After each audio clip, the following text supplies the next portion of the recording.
The air in the Appalachians always carried a kind of stillness that felt older than anything living there. People said the mountains remembered things, that they held on to stories long before anyone wrote them down. In the fall of 2018, when the leaves had just started turning dark red and copper, that stillness felt heavier, like the land itself was waiting for something.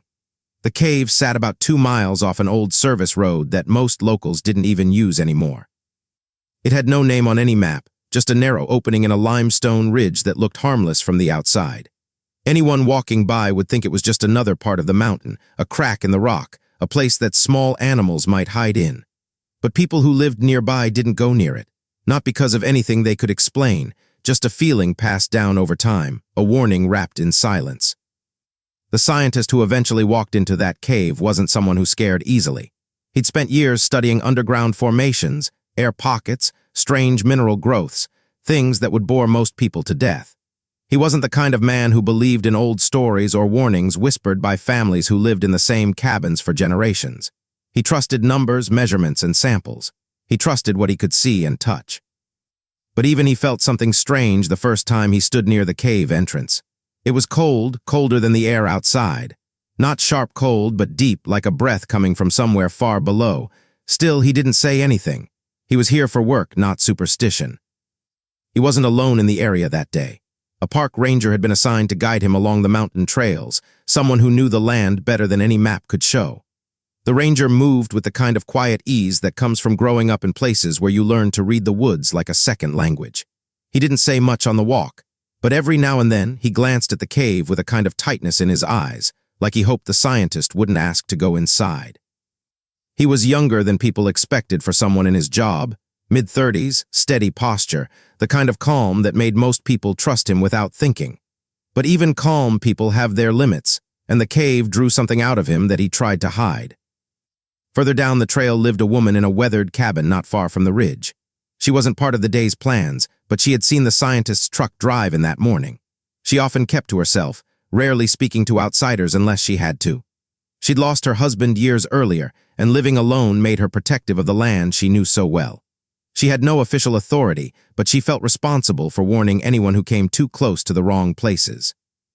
She didn't believe in curses, but she did believe in danger, real danger, and the cave represented something she couldn't quite name. Anyone watching her that morning would seen her leave her porch twice, step toward the woods, then stop as if something held her back. She wanted to speak to the ranger, to the scientist, to anyone who might listen. But the fear of being dismissed, of sounding unbalanced, pushed her back inside. She told herself she'd go later when she felt ready. She didn't know that later wouldn't come. Before anything went wrong, nothing about these 3 people seemed connected. The scientist had arrived focused and tired, carrying equipment he'd spent half his life using. The ranger had started his shift the same way he always did, making sure the trails were safe and clear. And the woman in the cabin had woken up to a quiet morning, brewed her coffee, and tried to ignore the nagging feeling pressing against her ribs. On the surface, they lived normal lives with routines, choices, and worries like anyone else. But underneath that normalcy were small cracks, pressure, secrets, fears, that none of them had spoken out loud. The scientist had been fighting off exhaustion for weeks, pushing himself through project deadlines and funding demands. He'd taken this assignment not because he wanted to, but because saying no would raise questions at his lab. He didn't like being watched or doubted, and he hated the idea of disappointing anyone. That quiet stress ate at him, and though he seemed collected, his mind was stretched thin. He felt he had something to prove, even if he didn't admit it. The ranger carried a different weight. There were things he'd seen in these mountains, strange accidents, unexplained disappearances that he'd never reported in full. He wasn't supposed to talk about them. The department liked simple explanations, not stories that didn't make sense. He had learned to stay quiet, to file clean reports, to ignore the discomfort that came when he passed certain parts of the forest. He followed rules even when they didn't feel right. As for the woman, her silence had its own history. People in the nearby town whispered about her sometimes, how she'd changed after her husband died, how she kept to herself a little too much. But no one knew the truth of what she'd found years ago near that same cave. No one knew what she'd heard in the middle of the night, sounds that didn't belong to any animal she recognized. She had kept that to herself, afraid of being treated like she was losing her mind. Yet the memory clung to her, and whenever she looked toward the ridge, panic tugged at her chest. On that morning, none of them realized they were standing at the edge of something that would soon pull them together, something tied to the cave and whatever lived, or waited, inside it. There were no screams, no warnings, no signs of danger in the sky. Everything looked normal.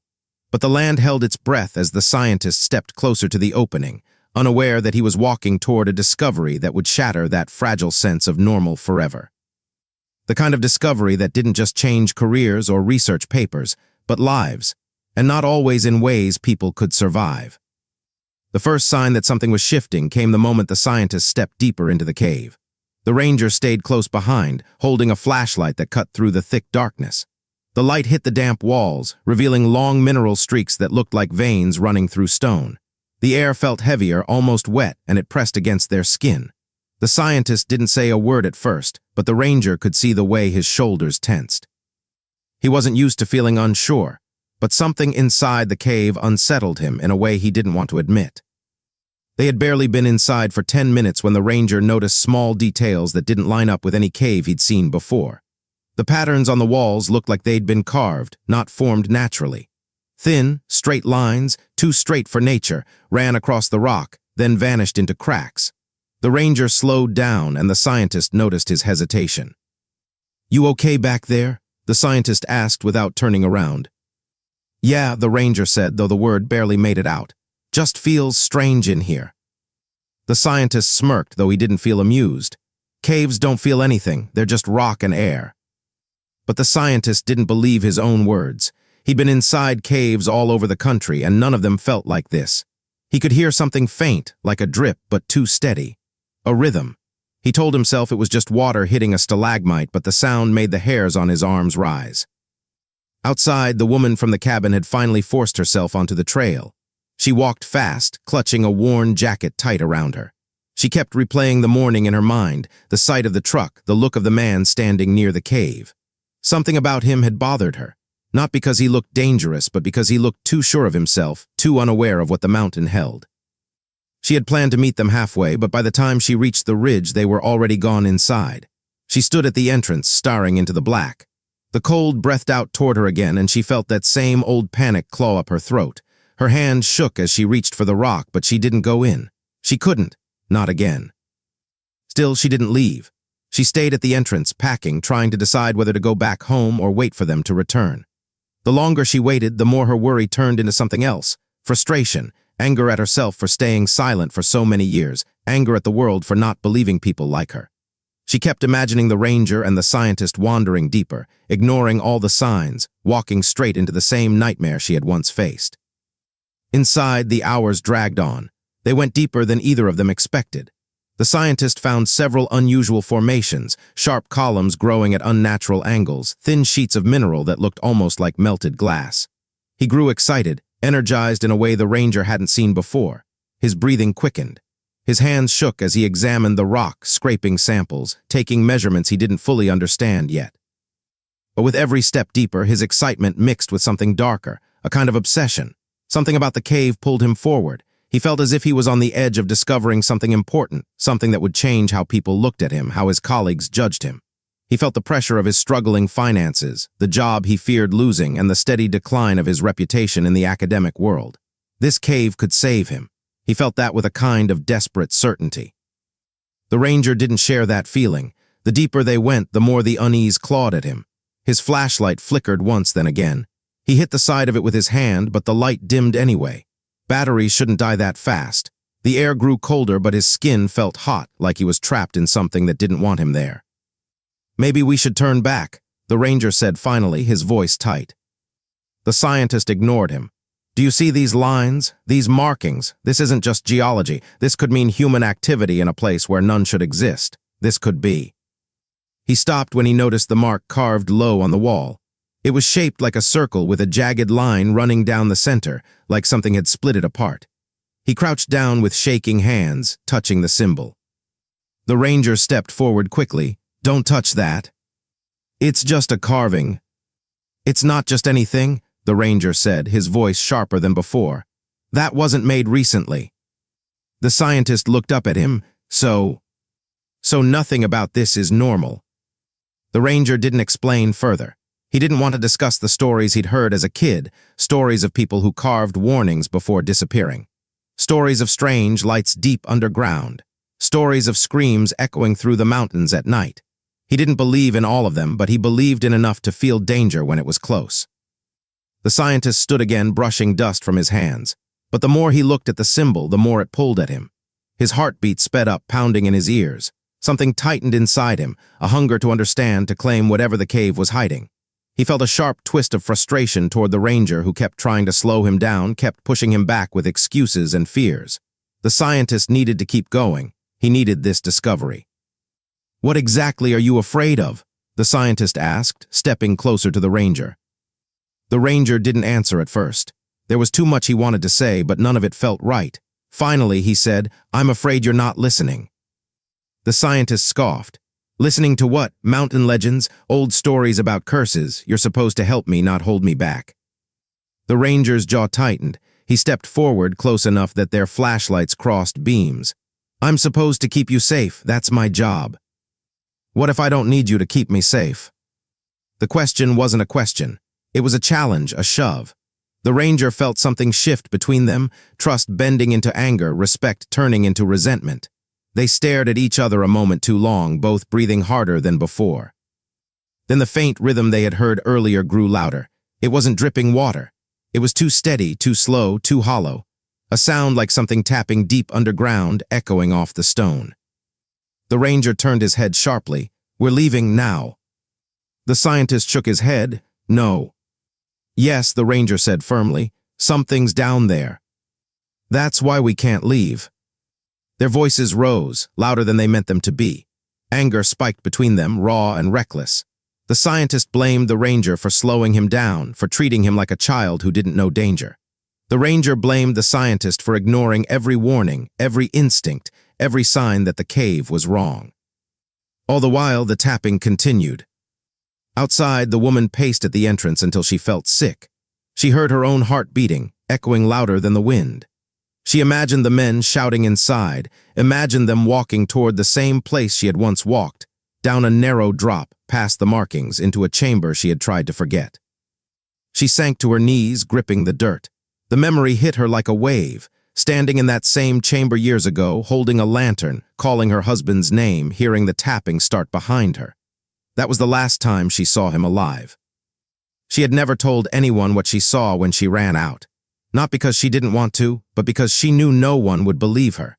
No one would accept that something in that cave wasn't natural, wasn't human, wasn't meant to be disturbed. Inside, the air seemed to pulse. The walls felt closer. The tapping stopped suddenly, replaced by a low hum that vibrated through the stone. The scientist stepped forward, drawn to the sound, his eyes wide. The ranger grabbed his arm hard.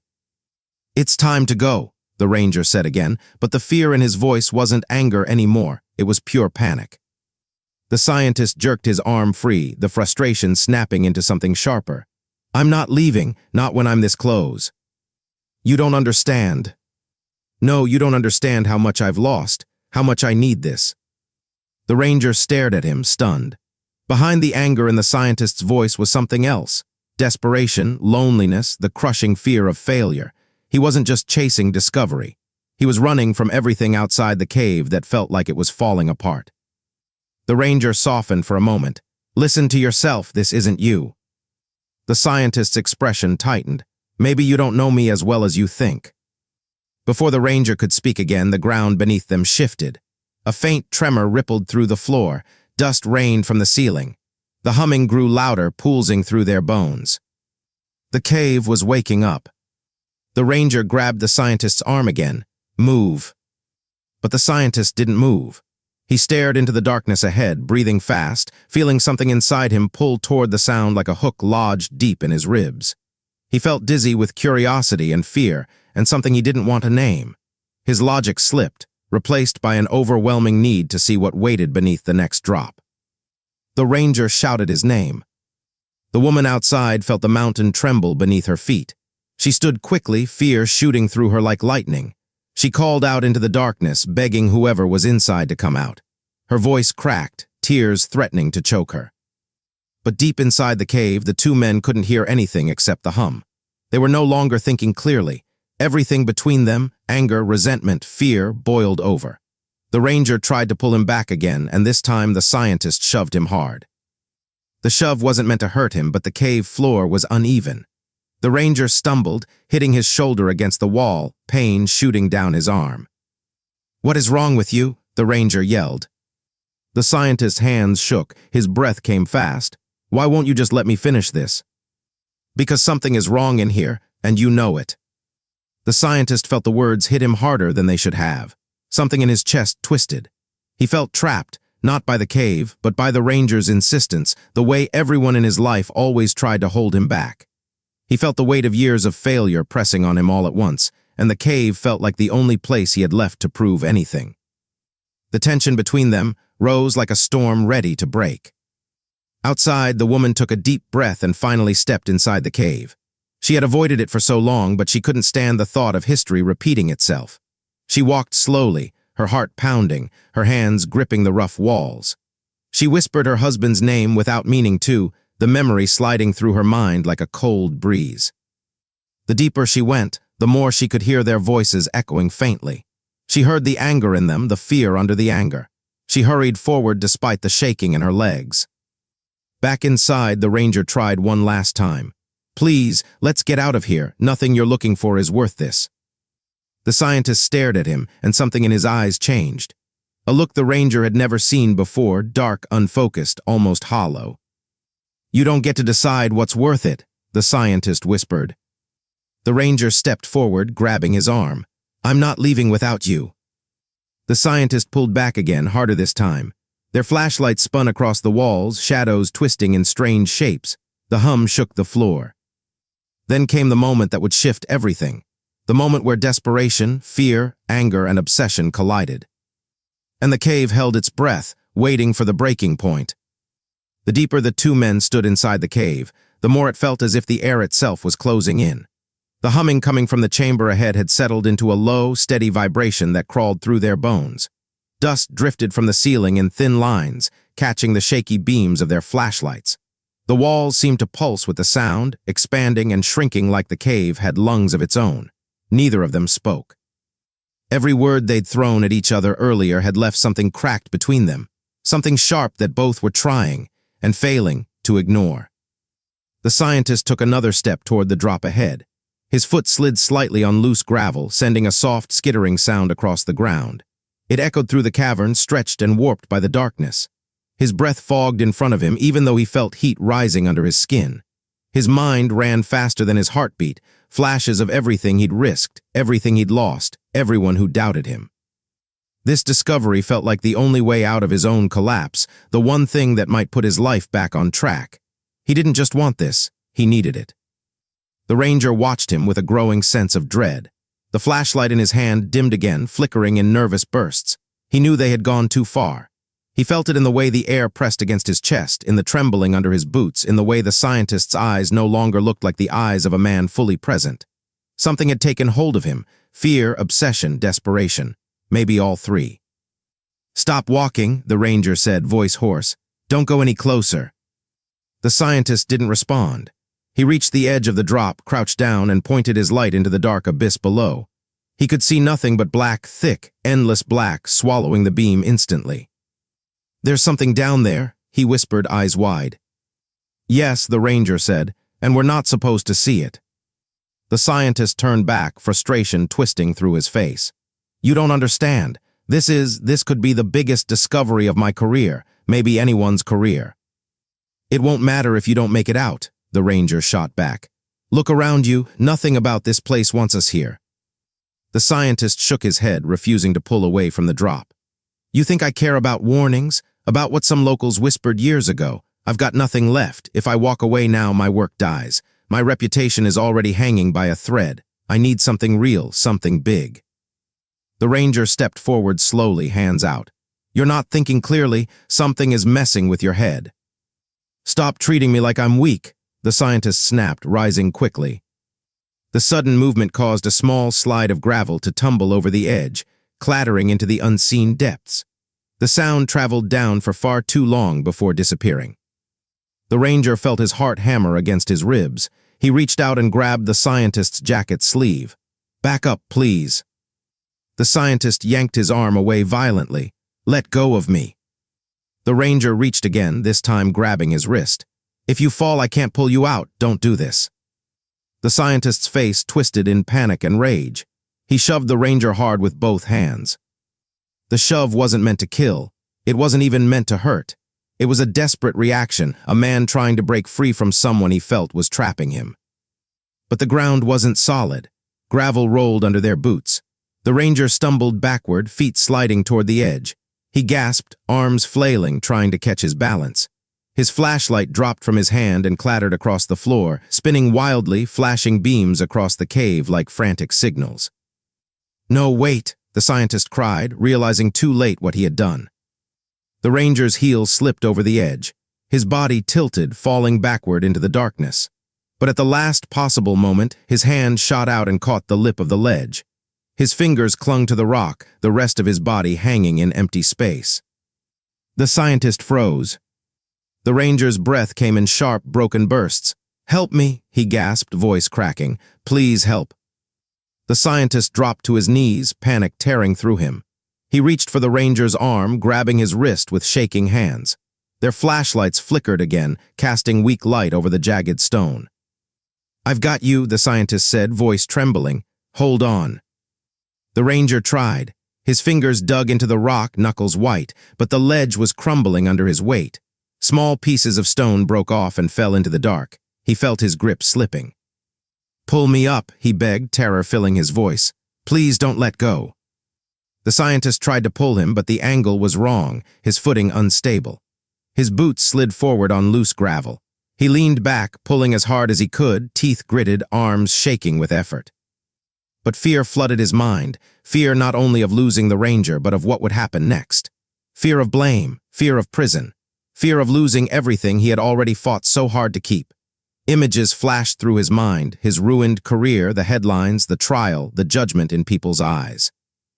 "I didn't mean to," he whispered, voice breaking. The ranger squeezed his wrist. "Please," he said again, voice raw, "don't let go, don't." Another tremor shook the cave. Dust rained down. The ledge cracked, a deep splitting sound echoing through the chamber. The scientist looked down at the ranger, at his terrified eyes, his trembling arm, and something inside him snapped. Not in anger, not in hatred, in fear, deep, bone-deep fear. And in that moment, fear chose him. His fingers loosened. "Wait," the ranger screamed. The scientist let go. The ranger's hand slipped from his grasp. For a split second, their eyes locked, shocked, betrayed, desperate. Then the ranger fell backward into the darkness. The sound of his body hitting the ground far below came seconds later, a sickening crack that echoed through the chamber and up the walls like the mountain itself was reacting. The flashlight he dropped earlier slid off the edge and followed him, tumbling into the abyss until its light vanished completely. The cave fell silent, the hum stopped, the echo faded into nothing. The scientist crouched near the edge, staring down into the black void, his breath coming in sharp, uneven gasps. His mind went blank at first, then flooded with noise, shouts, excuses, regrets, memories, crashing into each other until he felt like he might tear in half. He crawled backward, shaking violently. "No, no, no," he whispered, pressing his hands to his face. I didn't mean to." But the truth sat in his chest like a stone. He had let go. He had watched a man fall into the dark and had done nothing to stop it. Panic wrapped around his throat. He stumbled to his feet, nearly slipping again. He grabbed the wall for support, tears blurring his vision. His chest felt tight, a crushing pressure that made it hard to breathe. He staggered away from the edge, moving blindly through the chamber.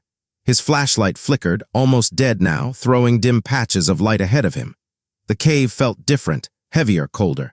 Every sound echoed too loudly, bouncing off the walls in ways that made him feel hunted. He tripped once, then again, palms scraping against sharp rock. His breath came fast and shallow. He could still hear the ranger's final scream ringing in his ears. "No one will believe me," he choked out. "They'll think I killed him. They'll ruin me." He pressed a shaking hand against his forehead, trying to steady himself. His mind raced through 100 possibilities, lies he could tell, evidence he could hide, ways to spin the story. But each thought only made him shake harder. He needed to get out. He needed to leave the cave. He needed air, light, distance, anything to stop the overwhelming panic crushing him. He started running. Outside, the woman had just reached the point where the cave opened into the main chamber path.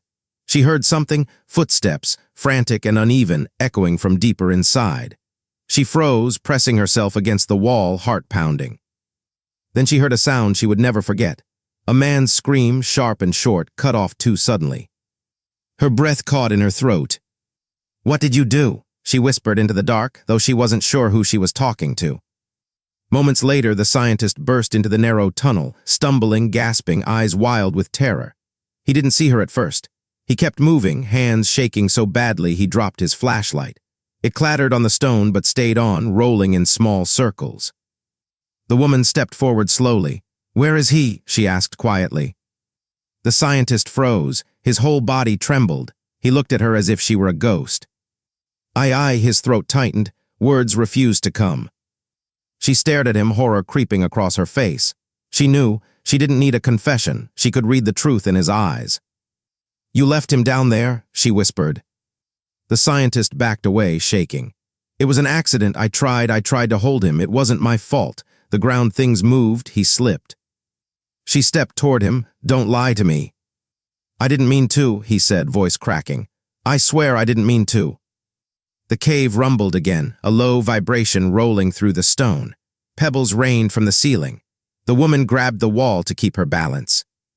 "We have to go," she said urgently. Her voice broke, soft but steady. "We need to get out before the cave collapses." But the scientist didn't move. He stared into the darkness behind her, as if expecting the ranger to climb out of the abyss alive, as if expecting the cave to swallow him next. The woman grabbed his arm. "Move." Finally, he reacted, stumbling forward with her. They moved through the tunnel together, stumbling, breathing hard, the cave shaking around them. Behind them, deep in the chamber where the ranger had fallen, the hum began again, slow, low, rising. As if something awakened by the crime was now listening. Watching, waiting, and the cave, for the first time since the beginning of the day, no longer felt like stone. It felt alive. The woman pulled the scientist out of the cave just as another tremor shook the ground beneath them. The light outside was faint, washed in the gray of late afternoon, but it still felt blinding after the darkness they'd come from. The scientist staggered forward, dropping to his knees on the dirt. He pressed his hands into the earth as if trying to steady himself, but nothing inside him felt steady anymore. His breath came in sharp gasps, and his eyes kept darting back toward the cave entrance like he expected the ranger to crawl out after him. The woman stood beside him, holding her elbows tight against her ribs. Her hands shook. She kept replaying the scream she'd heard inside, the way the scientist's face looked when he stumbled out, pale, hollow, drenched in fear. Part of her wanted to believe the ranger was still alive, but she had seen enough pain in that cave years ago to know the truth before the scientist even said a word. He lifted his head, eyes glassy. "He slipped," he whispered, as if saying it too loud would make it real. "The ground broke. I tried to grab him. You let go," she said quietly. His jaw tightened. The denial rose in him instantly, thick and heavy. "No, I didn't. It wasn't like that. I didn't mean to. I didn't say it was on purpose." Her voice didn't need to rise. The truth was sharp enough on its own. "But you let go." The words hit him like a blow. His face crumpled, but no tears came. He shook his head again and again. "I didn't want him to fall. I would never. I did." Guilt crawled up his throat like it was trying to choke him. He had never imagined himself capable of something like this, of letting fear get so loud that it drowned out everything else. He had always believed he was the rational one, the careful one, the one who stayed calm under pressure. But inside that cave, something inside him had cracked open, and the worst part was knowing there was no going back. The woman crouched beside him. She didn't touch him. She didn't comfort him. She just looked at him the way someone looks at a storm they know they can't control. "We need to tell someone," she said softly. He snapped his head toward her. "No, not yet, please." "You think you can hide this?" she asked. He swallowed hard. His throat burned. His mind raced through everything that would happen if the truth came out, the investigation, the questions he couldn't answer, the judgment he wouldn't survive. His career was already barely holding on, and now this. No one would believe it was an accident, not after the tension they'd had inside, not after he had been the last person with the ranger alive. The woman watched him panic, watched the guilt twist his features. Part of her felt sympathy. Another part felt a cold clarity she hadn't felt in years. "You don't get to decide what happens next," she said. He stared at the ground, breathing hard. "I can't lose everything. You don't understand what that would."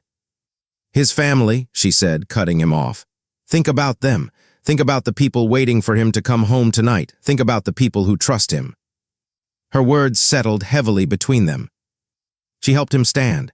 His legs felt weak, barely able to hold his weight. The two of them walked back toward the ranger station in silence. The scientist stumbled every few steps, and each time he steadied himself, he felt the memory of the ranger's grip slipping from his hand.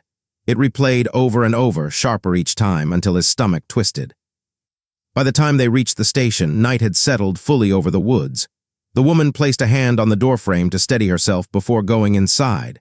The scientist stayed outside for a moment, staring at the empty lot, the ranger's truck sitting where he'd left it. His chest tightened with fresh panic. When the woman opened the station door, the warm light spilled out onto the porch.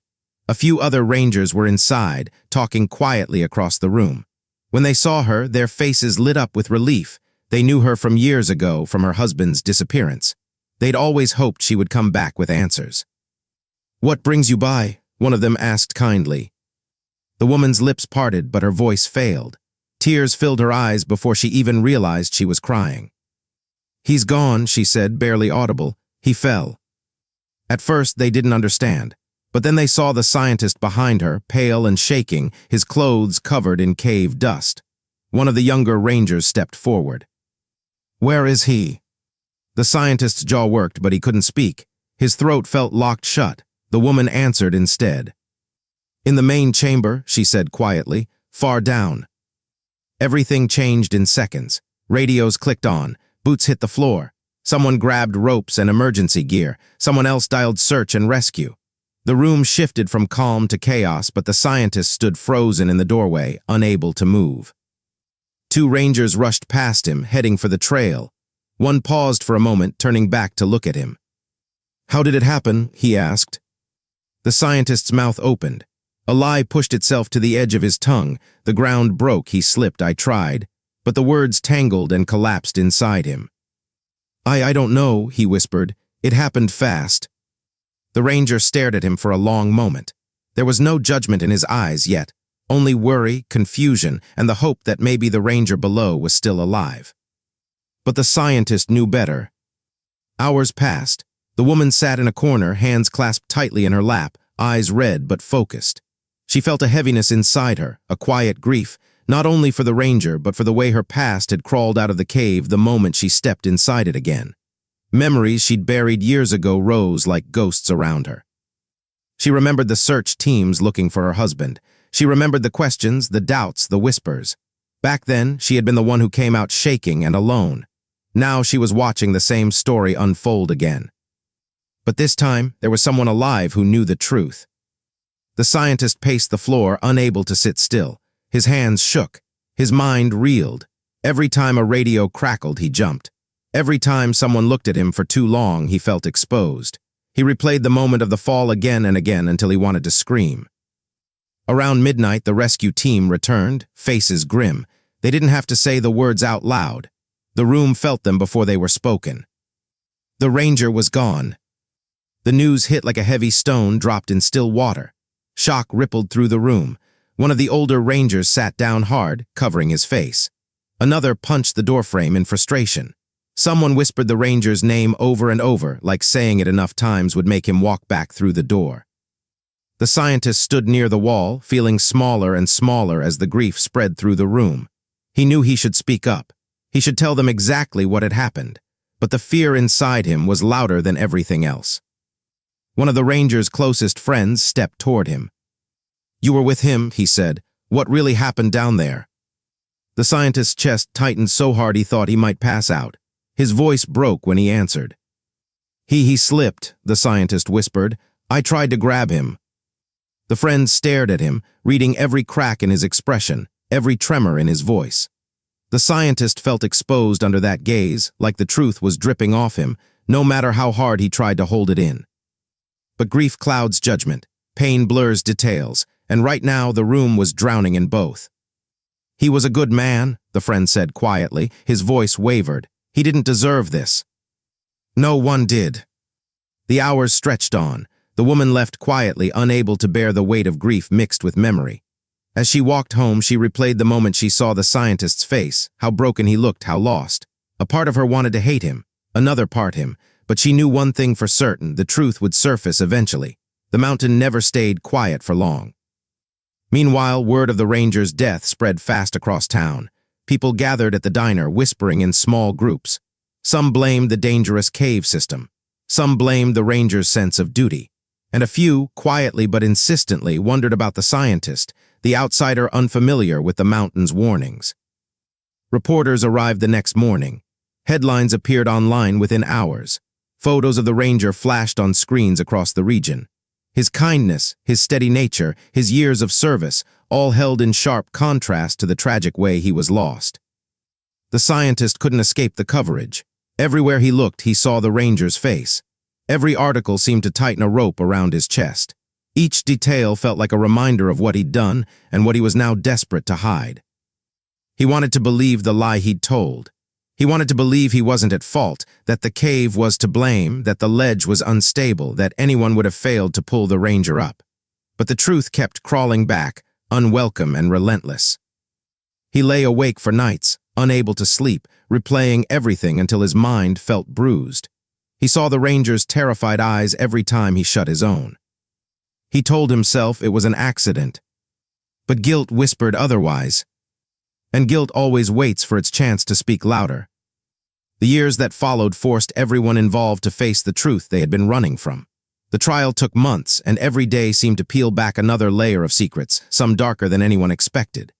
Liam sat there in the courtroom, thinner than before, his face drained of color. He barely looked at anyone. When the verdict finally came, guilty of second-degree murder, there was no outburst, no crying. He just lowered his head, almost as if he already knew this moment had been waiting for him the night he stepped into that cave. The judge spoke about responsibility, about choices, about the lives torn apart. But Liam seemed lost in his own world, like he was replaying every second of that night in a loop he couldn't escape.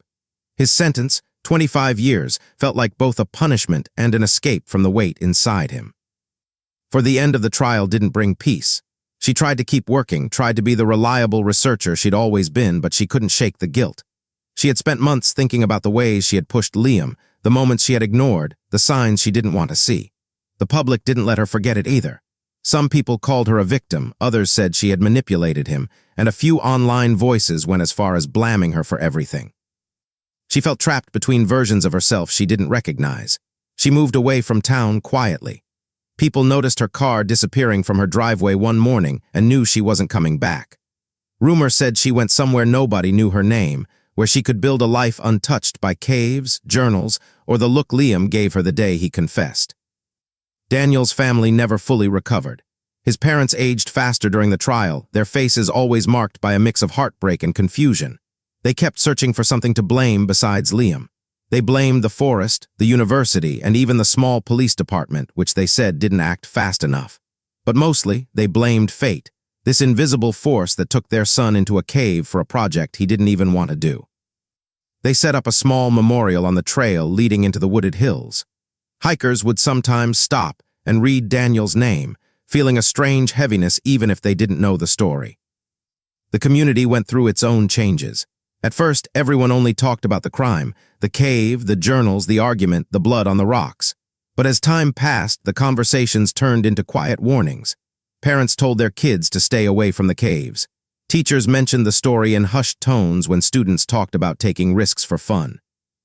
People learned the names of the caves the same way they knew the names of roads with too many accidents, spoken only when necessary, always with a hint of caution. The university tightened its research rules. Fieldwork guidelines became stricter. No one could step into a cave or forest without an approved supervisor. Some students said it was too much, but others understood. Everyone knew these changes were because of Daniel, even if no official announcement said so.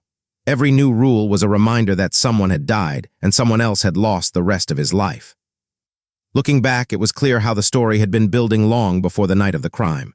It wasn't just about jealousy or obsession. It was about the small cracks in people that become dangerous when ignored. Liam's quiet insecurity, his desire to be seen as strong, Daniel's need to prove himself. These things were usually harmless. But together, under pressure, under fear, under the weight of secrets, they turned into something deadly. The cave didn't create the darkness between them. It only revealed what was already there, waiting. When people talked about the case, they often focused on who was right or wrong. But the truth was harder to accept. No one involved had been purely innocent. No one had been entirely guilty. It was a story shaped by human weakness, by moments of panic and choices made too quickly. Even the investigators admitted that understanding what happened in someone's mind is harder than solving what happened at a crime scene. In time, the story became something bigger than just one crime. Students wrote papers about it. Journalists revisited it during slow seasons. Psychologists used it as an example in discussions about power, fear, and group dynamics. Everyone seemed to find a different lesson in it. Some said it showed how fragile trust can be. Others said it proved that people break under pressure. A few argued it was a case about control, about how one person's fear can push another person into a corner they can't escape. But the deepest lesson came from understanding how easily people ignore the warning signs. There were moments, small ones, when things could have changed. Liam could have spoken up instead of falling silent, could have stepped back instead of pushing him. Daniel could have chosen not to follow them into the cave that night. But life rarely gives people the clarity they need at the right time. Everyone was too caught up in proving something, protecting something, or hiding something. Years later, a hiker found a small carving on the cave wall. No one knew when it had been made or who had carved it. It was just a single sentence worn down by moisture and time. But the meaning was strong enough that the local ranger took a photo and taped a copy onto the trail sign. It said, "Stories don't end in caves, people do." Some thought it was a cruel reminder. Others found it strangely honest. Either way, it stayed. When people look at the case now, they see more than a crime. They see a chain of choices and fears and mistakes that changed lives forever. They see how easily relationships can twist under pressure, how quickly a moment of panic can become a tragedy, and how even smart, capable people can lose control when pushed beyond their limits. The law gave its answer. Liam would pay for what he did. But justice, the kind people hope for, the kind that brings balance to the world, remained harder to name. In the end, the story became a quiet warning. It reminded people that understanding someone else's pain doesn't always come soon enough. It showed how important it is to speak up, to step back, to see the truth even when it's hard. Most of all, it showed how the human heart, with all its fear and desire and confusion, can become the most dangerous place of all. And long after the trial ended, long after the caves were sealed off and the forest grew quiet again, people still felt a chill when they thought about what had happened. Not because of the darkness underground, but because of the darkness inside the people who walked into it. 3 people who never walked back out the same.